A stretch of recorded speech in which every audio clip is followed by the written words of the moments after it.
Ila Salama, hayo maneno yako unayokatisha sio. Hayo maneno unayokatisha kwa sababu usimvunje mtu moyo, umewekwa kwa ajili ya kumvunja mtu moyo, sio kumtia mtu moyo.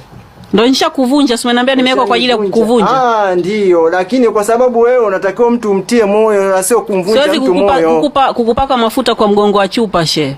Siwezi kukwambia kitu ambacho hauna. Maisha yako hivyo. Kila mtu anatakiwa, kama mtu huwezi kujua mimi amekuja kwa njia gani, na wewe unajua ni maisha tu. Mimi ni mwanaume, yani Mariamu kipenzi. Yule mwanaume ambaye ulikuwa naye sio mwanaume wa dhati. Mimi sio mwanaume wa dhati katika maisha yangu. Lakini kumbuka mimi na hisia tofauti Mariamu, kwa hayo unayonitendea. Ipo siku labda pengine labda Mungu hajanifungulia, labda ndio mpenzi wangu wa kizati, lakini kumbuka Mariamu, mimi nakupenda na kuhitaji Mariamu. Unazidi kuniumiza mimi hasi.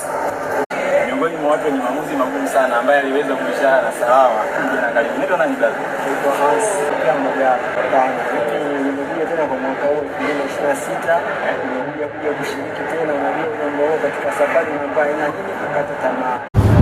Mimi niko tayari kwa mwaka huu, nimekuja kushiriki tena awamu nyingine tena 2026, na kama safari hii nilipokuja sio kama nimekuja kuimba. Safari hii nimekuja na idea nyingine tofauti na ile ya kuimba ambao walishanizoea miaka yote.